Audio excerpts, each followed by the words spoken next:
If you looked very closely at the background footage of my game yesterday, you may have noticed that I cut out a little part. That's the part where I built arguably the worst item that we currently have in SMITE. And that is Soul Eater.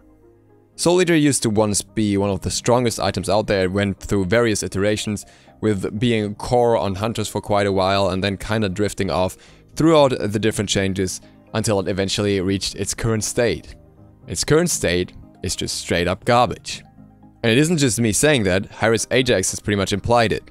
When asked why Devourer's Gauntlet gets buffed while Soul Eater gets ignored, he stated that those items usually have bigger issues, more glaring issues that are not as easy to fix, which is why they are kind of postponed compared to something that just gets a minor bump, such as was the case with Devourer's Gauntlet. Soul Eater is in fact so bad that even Erlang Shen, who should benefit from the passive much more because he gets the double proc, doesn't actually make any decent use of this item. And that is interesting when you consider that the passive in itself is actually not terrible. On a 2500 health target, or a 2500 health player rather, this item would heal them for 50 per basic attack. Or if you have a 2000 health target, it would still be 40 per basic attack. That's not too bad. And still, the item is extremely terrible. How so? Well, let's begin with the most obvious thing. The total cost of the item. Given the stats it provides, the cost is just not justified.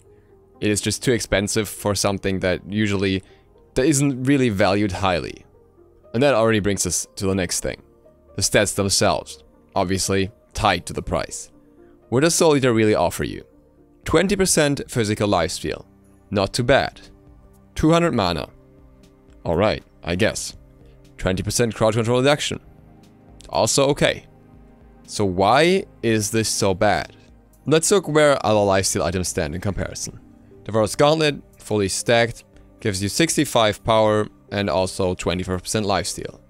Bloodforge, significantly more expensive, can kinda be ignored here. 75 physical power and 15% lifesteal, but really shouldn't be treated the same as the price difference is too huge. Asi, significantly cheaper. 20% lifesteal, 20% attack speed, 15 physical penetration, and a very nice passive on top of that. We're missing out on one item here, we'll talk about that later. So Devos is completely different niche. It's a high power item, it's usually stacked early in the game, typically built on hunters if at all. Doesn't really make any sense to compare here.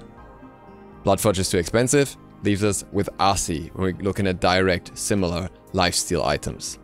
Asi's passive is arguably weaker than Soul Eater's. Like I said, you could roughly get 50 healing when you have a 2500 health character, whereas if you deal 100 damage to a target, you would only get 25% healing on top of your base lifesteal with Asi, and that's only for 5 seconds and below a certain health threshold. So a lot of conditions that don't make it as effective. Obviously, if you have very high damage or you have crit, the heal could be significantly higher, but that's already very late in the game and that assumes a full build that gives it more efficiency, which could be achieved to some degree with Soul Eater as well, through more health, which is something that you should usually be able to get a little earlier, but on the other hand, it doesn't scale as high. So different niches for these two items, but still they're kinda somewhat in the same tier, because they kinda would be built on the same character. So, for example, Erlang Shen. So what makes Asi so much better? Synergistic stats. Asi has physical penetration, meaning it allows you to deal more damage with your abilities, with your attacks, something that you want if you want to get the maximum amount of damage on a target. Additionally, it has extra attack speed. Attack speed means that you will be able to deal more damage through more attacks. Any increased overall damage, no matter how it's achieved, will increase your healing. Obviously, there are exceptions, like I think true damage doesn't apply lifesteal, but every normal basic attack damage increase will increase your healing through lifesteal. So, Asi has two stats that push the healing that you get out of the item. What does Soul Eater have in comparison? It has mana. Mana is something that is rarely needed on characters that are focused on basic attacking. Rarely, if at all. Why is this on this item? I really don't know why. It makes absolutely zero sense in the context of thinking that you want to build an item that gives you more survivability, that is AA focused, And anything around it, it's just a stat that's slapped on with pretty much no benefit. The other stat on the item is crowd control reduction. Now this is very understandable actually, it has some logic to it. If you're in the thick of the fight and you wanna get your basic attacks off in order to get the lifesteal and the passive going, then obviously you wanna be CC'd as little as possible, and the crowd control reduction can help with that. Does that make it worth it? The item has no health, it has no attack speed, it has no power. All stats that could either benefit the passive or that could benefit the lifesteal part of this item. The item also kinda contradicts itself. On one hand, you have lifesteal, which is depending on your power or your damage or your crit or whichever you want to go by, but it will be affected by anything that is a damage increase, whereas the passive is purely built on your health, so your maximum health. So in order to get effectiveness out of this item, you need items that have power and items that have health. There are a few, like for example Masamune, which could be implemented and could make this a little more efficient, but then again, you're lacking attack speed, and you need attack speed to make this item work in order to get more benefit out of the passive, because the more swings you have, the more you will proc the passive. So you need that as well, so you have so many stats already that you want in order to get effectiveness out of this item. And then at the same time, this item is one that is clearly more intended to be towards the tanky side. It doesn't have any damage stats that would make it worthwhile for hunters, because for that we have a bunch of other lifesteal items that I named before. And it doesn't really fit anywhere else but on a tanky AA bruiser. No, Bakasura doesn't work either, I've tried. And what does a tanky bruiser need? Defense items. Now how do you fit defense items, ideally attack speed, power and health into the same build? Easy answer, you probably don't. You can combine some of those, defense and health sometimes go together, sometimes you get attack speed and health or similar things, but getting all of them in a reasonable amount in order to get decent effectiveness out of Soul Eater is pretty much almost impossible. But we're not done here. Now look at other options that somebody who was considering to build this item would have. They may seem a little strange, but you'll understand why. The first one is probably the strangest. Spirit Robe. The crossover in stats between the two is very, very low. What they share is crowd control reduction. And if you want to frontline and use a lot of AAs, you want to have crowd control reduction. We have established that. So you get that component on Spirit Robe.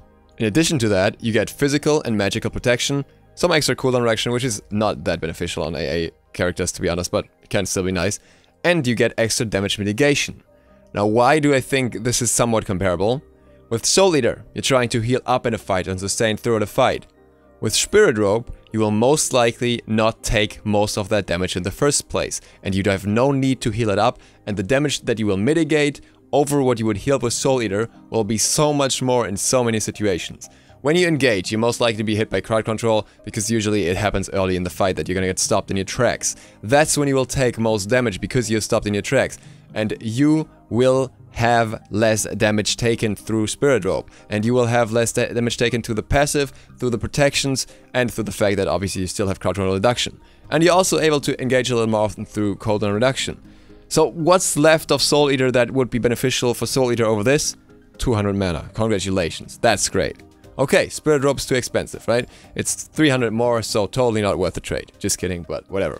Let's look at another one. Stone of Gaea. Stone of Gaea is a more sustainy item. Stone of Gaea comes with 400 health, is 200 gold cheaper by the way, 25 HP 5, so you already get sustain no matter where you are. You don't have to be in a fight, you don't have to be anywhere close to a fight, you don't even have to attack minions, you heal up just by standing around.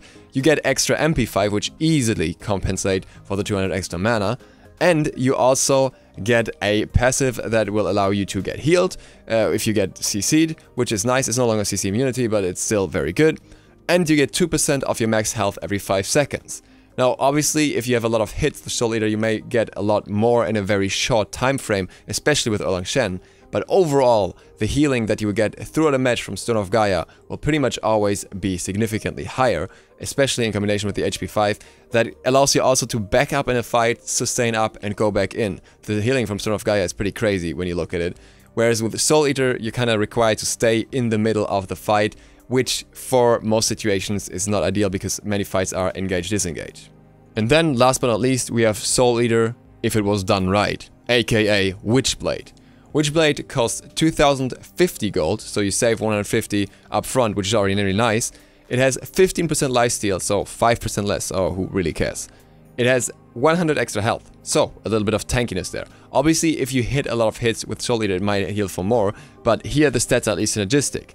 And then you have some attack speed, 20%. 20% is huge. If Soul Eater had 20% attack speed, it would actually be a viable item most likely. Then Witchblade also has 10% movement speed, which allows you to stick to enemies in the middle of a fight, which you want with an AA focused character, where the attack speed and the lifesteal also come in. And on top of that, you get a free passive that reduces their enemy's attack speed by another 20%. That is just a nice bonus on top of the stats, so that's what really makes it beneficial to be built for your team. Combining all these stats, Witchblade does so much more for both you and your team than Soul Eater could. Witchblade is an item that would actually facilitate building Soul Eater if Soul Eater was a little more worth it, but as it stands currently, it's really not. The reason why it's not buffed is quite simple. Harris has seen Soul Eater rising very quickly in certain metas with certain changes. It was always an item that was kind of complicated to adjust to the meta and to other items and fit in, and it was either almost always too strong or too weak. And that's exactly the fear they have. They don't want to have that happening again. If they give Soul Eater just a little too many stats, it will suddenly blow up as soon as somebody discovers how good it can be then. So they have to be very, very careful with adjusting it.